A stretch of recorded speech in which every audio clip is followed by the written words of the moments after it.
She was the voice of a generation's childhood, the talent behind Ducky and Anne Marie. But behind the scenes of her rising Hollywood career, 10-year-old Judith Barsi was living a nightmare that the industry failed to see.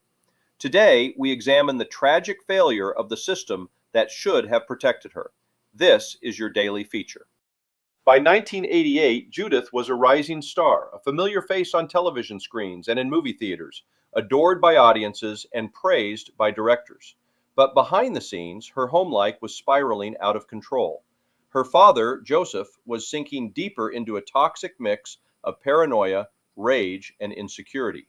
Instead of feeling proud of his daughter's success, he became consumed by jealousy and resentment, convinced that her fame was leaving him behind.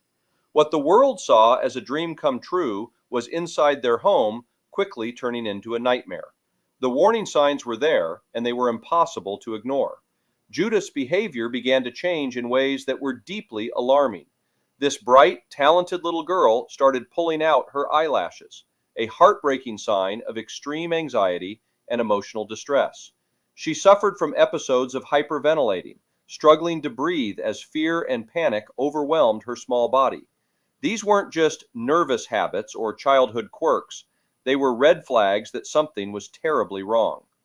Child Protective Services, CPS, eventually got involved, and professionals began to take a closer look at what was happening behind closed doors. A therapist who evaluated the situation didn't sugarcoat it. The situation was described as critical. In other words, Judith was in immediate danger. This wasn't a vague concern or a distant possibility. It was a clear, urgent alarm. And yet, despite the mounting evidence, the bruising emotional environment, and the explicit professional warnings, the system failed her. The case was closed after her mother promised she would leave Joseph and take Judith to safety. On paper, it sounded like a solution. In reality, it was a fragile promise with no real safety net. There was no serious follow-up, no enforcement, and no true protection put in place. Those red flags, Judith's anxiety, the therapist's warnings, CPS involvement, were all blaring signals that this family was on the brink of tragedy. But instead of stepping in with decisive protective action, the system stepped back. And that heartbreaking decision, to trust a promise instead of confronting the danger head-on, would become one of the most haunting parts of Judith's story. On the night of July 25th, 1988, the hidden tension inside the household reached a devastating breaking point. Joseph killed young Judith and her mother, Maria, before ending his own life. What had seemed like a struggling but ordinary family was revealed as the site of unimaginable horror. The crime shocked not only friends and neighbors, but also Hollywood and the wider entertainment industry. Judith was a rising child star, and people struggled to understand how someone so beloved on screen could be living in such danger off camera. The tragedy exposed a harsh truth. Success, fame, and smiling appearances can hide deep problems at home. The case sparked an uncomfortable conversation about the systems meant to protect vulnerable people, especially children in show business. How were so many signs of domestic abuse missed?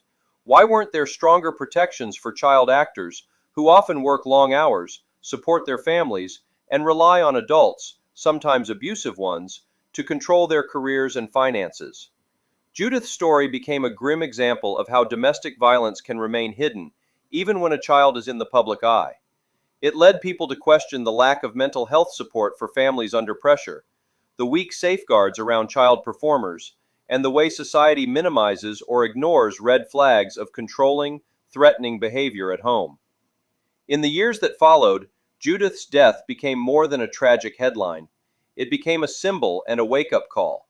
It spurred deeper discussions about early intervention, mandatory reporting, and the responsibility of studios, agents, teachers, and co-workers to speak up when something feels wrong. Above all, it highlighted the need to take signs of domestic abuse seriously, no matter who is involved or how perfect their life may appear. Judith's legacy lives on in the characters she voiced, but her story remains a haunting lesson in the importance of listening when a child is crying for help. What more could have been done to save Judith? Share your thoughts below. Join me next time as we go back to the Golden Age for the ultimate Hollywood mystery, the Black Dahlia. This has been the Daily Dossier in under 5 minutes.